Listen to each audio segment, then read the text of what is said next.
দেখতে দেখতে আমার ছোট ছেলেটারও বিয়ে দিয়ে দেবো। জানো বড় বৌমা, বিয়েটা হয়েছে পটাশনগরের জমিদারের মেয়ের সাথে। জমিদারের সমস্ত সম্পত্তি আমার ছেলের নামে লিখে দেবে বলেছে। ওই জন্যই তো ওই কালো দেখতে মেয়েটার সাথে আমার ছেলের বিয়ে হচ্ছে। মায়ের ওই কালো দেখতে মেয়েটাকে পছন্দ হলো। সব সময় ছোট বউয়ের সেবা করবে।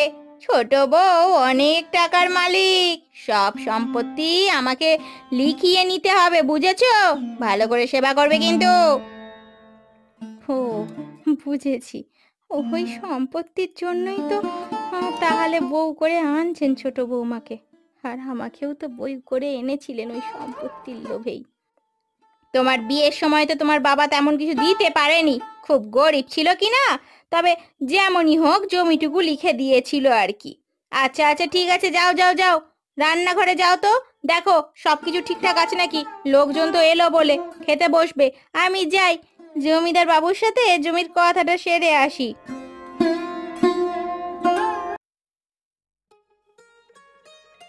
বাবা, আমি তোমাকে এখনই বলছি কিন্তু সমস্ত সম্পত্তি একদম লিখে দেবে না। বলবে মাসখানেক পরে লিখে দেবেন। তা কি করে হয় মা? কথাই তো হয়েছিল আগে আমি জমি লিখে দেব, তারপর বিয়ে হবে। এবার যদি ওরা না বিয়ে করতে চায়, তখন তোর তো কপালটাও পুড়বে মা। তোমার মেয়ের উপর তোমার ভরসা নেই বাবা? আমি তোমাকে বলছি তো, কিছুতেই এখন কোনো সম্পত্তি লিখে দেবে না। আর লিখে দিলেও আমার নামে লিখে দেবে, তাও আবার কয়েক মাস পর। তুমি শুধু বলবে বিয়েটা হয়ে যাক, 4 মাস পরে লিখে দেব, ব্যাস এতটুকুই। কি বেআই মশাই, হ্যাঁ আমার ছেলের নামে সম্পত্তিগুলো লিখে দিচ্ছেন তো? দেব দেব, সব সম্পত্তি লিখে দেব। কদিন একটু অপেক্ষা করতে হবে। কাগজপত্র তৈরি করতে সময় লাগছে আর কি। কয়েক মাস অপেক্ষা করলে সব সম্পত্তি লিখে দেব। না না না, এখন বিয়েটা বন্ধ করে দিলে হবে না। বিয়েটা বন্ধ করে দিলে যদি জমি জমা না পাই, ওকে তো ঘর থেকে বার করে দেব। আমাকে 4 মাস সময় দিন না, আমি তার মধ্যে সমস্ত কাগজপত্র রেডি করে নিতে পারবো। ঠিক আছে জমিদার মশাই, ঠিক আছে।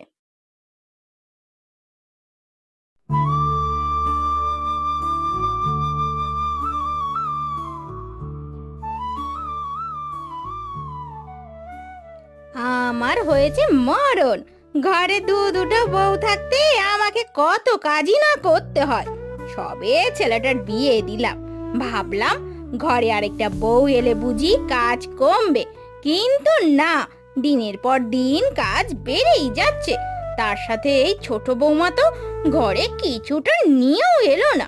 বলি, ও ছোট বৌমা, ছোট বৌমা, কানে কি কালা নাকি, শুনতে পাওনি? হ্যাঁ মা, বলুন, কি হয়েছে বলুন। আমাকে আবার তোমাকে কি বলে দিতে হবে বলি? ঘরের কাজগুলো কে করবে শুনি? বিয়ে করে পটেশ্বরী এলেন, দেখতেও তো তেমন সুন্দরী নয়, কালো কুৎসিত চেহারা। আমার ছেলে বলেই তোমাকে বিয়ে করেছে। আর তাছাড়া তোমার বাবা যে বলেছিল আমার ছেলেকে ওই জমিটা লিখে দেবে, তা কবে লিখে দেবে শুনি? 4 মাস তো হয়ে গেল বিয়ে হয়েছে, আর কবে লিখে দেবে? হ্যাঁ, নয়তো ঘর থেকে আমি তোমাকে বাইরে বার করে দেব।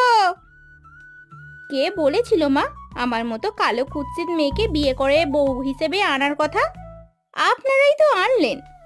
আমার বাবা আসলে সম্পত্তিটা তো আমার নামেই লিখে দিয়েছে। কি বললে? কি বললে তুমি? তোমার নামে লিখে দিয়েছে মানে? কি অদ্ভুত কাণ্ড! হায় হায় হায় হায় হায়, এরকম কি কথা ছিল নাকি? কোথায় জামাই বাবা জীবনকে সমস্ত লিখে দেবে তা না করে নিজের মেয়েকেই লিখে দিল। হ্যাঁ মা, আমার বাবা মা সম্পত্তিটা আমার নামেই লিখে দেবে, আর 5 বছর পর পুরো সম্পত্তিটাই আমার নামেই লিখে দেবে। ওরে বাবারে, 5 বছর পর লিখে দেবে পুরো সম্পত্তি? অনেকটা সম্পত্তি। বড় বৌমার সাথে ভালো ব্যবহার করতে হবে, তবে গিয়ে মনে হয় সব সম্পত্তির মালিক আমার ছেলে হবে। চলে বলে কৌশলে সব সম্পত্তি আমার ছেলের নামে লিখে নেব। বড় বৌমা, ও বড় বৌমা, ঘুমোলে হবে, শিগগিরই তাড়াতাড়ি বাইরে বেরিয়ে আসো তো, অনেক কাজ পড়ে আছে। আপনি কি ভেবেছিলেন মা আমি খুব বোকা না? শুধুমাত্র আমার এই কালো রূপের জন্যই আমার বিয়ে হয়নি। আমি একজন শিক্ষিত মেয়ে। আমি জানি আপনার মতো লোভী মহিলাকে কিভাবে শায়েস্তা করতে হয়। আর আপনি যে ওই জমির লোভেই আমার সাথে আপনার ছেলের বিয়ে দিয়েছেন সেটাও আমার বুঝতে বাকি নেই। আপনাকে যে কি করে শায়েস্তা করতে হবে সেটা আমি জানি। হ্যাঁ মা, বলুন বলুন। ঘরের সমস্ত কাজগুলো কে করবে শুনি? 3-4 বছর হয়ে গেল, আমি একটা সন্তানের মুখও দেখতে পারলাম না। মুখ পোড়া মিনসে কথাকার, অলক্ষণে ঘরের কাজগুলো কে করবে? হ্যাঁ হ্যাঁ মা, হ্যাঁ মা, আমি এক্ষুনি সব কাজ করে দিচ্ছি। মুখ পুরি কোথাকার, বাবার কাছ থেকে 2 লাখ টাকা চেয়ে আনতে হবে, তবে কিন্তু তুমি এই বাড়িতে থাকতে পারবে, মনে আছে তো? নয় তোমাকে থাকতেও দেব না, তাড়িয়ে দেব দূর দূর করে। সব সময় টাকা টাকা টাকা, টাকা ছাড়া কিছুই চেনে না মানুষটা। মানুষকে তো মানুষ বলে জ্ঞানও করে না, উঠতে বসতে কথা শোনায়। আমি কাজ করি সারা দিন রাত, তবুও নিস্তার নেই আমার। কি হাঁ করে দেখছো গো? যাও যাও, গিয়ে কাজ করো। তোমাকে কি বসে বসে খাবো নাকি? হ্যাঁ মা, হ্যাঁ মা, যাচ্ছি।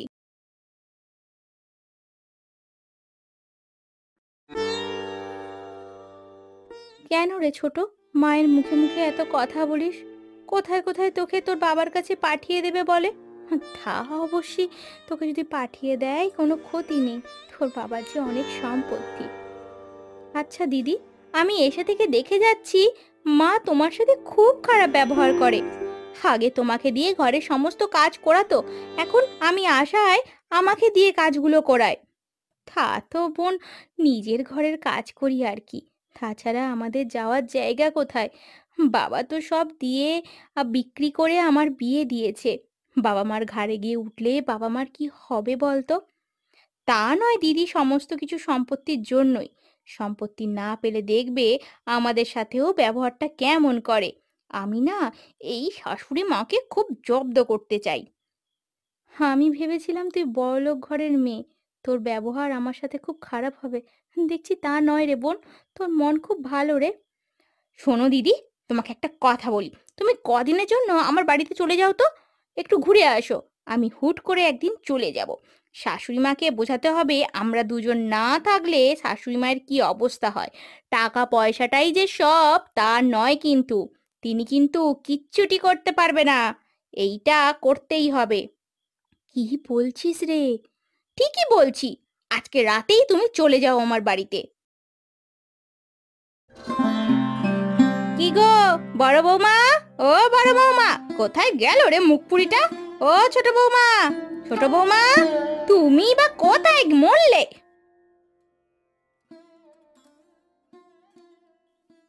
বর দিদি আর এই সংসারে থাকবে না মা, সব সময় আপনি বলেন না বাড়ি চলে যেতে বাড়ি চলে যেতে, তাই চলে গেছে। আমিও ভাবছি আপনার বাড়িতে আর থেকে আমার কোনো লাভই নেই। সেই তো আমি চাকরের মতোই খাটি, আর কয়েক বছর পর সমস্ত সম্পত্তি আবার আমার নামেই করে দেবে আমার বাবা মা। তাহলে আবার এত আপনার এই সংসারে পড়ে খাটবো কেন? আমি বরং আমার বাবা মায়ের কাছেই চলে যাই। আপনি বরং আপনি একা থাকুন। এই নিন বিয়ের গয়না, আপনি চেয়েছিলেন না, এই গয়নাগুলো আপনি নিয়েই নিন। আপনি এই গয়না নিয়ে না একাই থাকুন, আমি চললাম। এই বদমাইশ মেয়ে ছেলে, কোথায় যাচ্ছ তুমি? এই বাড়ি থেকে বেরিয়ে যাচ্ছ আর বাড়িতে কখনো ফিরে আসবে না। আমি আমার বাবুরা আবারও ভালো লোক ঘরের বৌমা দেখে বিয়ে দেব। এ বাবা, চলে গেল। আরে এ তো আবার চলে গেল রে। আরে ঘরে কাজ কে করবে? রাত হয়েছে যে, খিদে পাচ্ছে, কিছু খেতে হতে হবে নাকি? রান্না করেছো? আরে আরে চলে যাচ্ছ, কোথায় চলে যাচ্ছ? দূর, চলে গেল। দূর, আজকে আর কিছু রান্না করতে পারবো না, কালকে সকালে দেখবো, এখন শুয়ে পড়ি।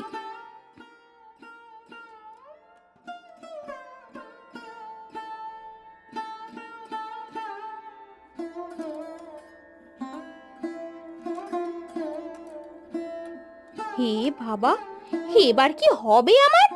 ঘরের সমস্ত কাজ আমাকে একাকেই করতে হবে, এমনকি রান্নাও করতে হবে। এবার কি করব আমি?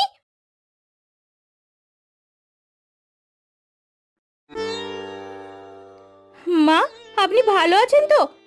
আপনার কোথায় লেগেছে মা? ছোট, ছোট তুই মায়ের কাছে থাক, আমি এক্ষুনি গরম জল নিয়ে আসছি। গরম জলে সেঁক দিতে হবে। তোমাদের জন্যই আমি সুস্থ হয়ে উঠেছি এত তাড়াতাড়ি।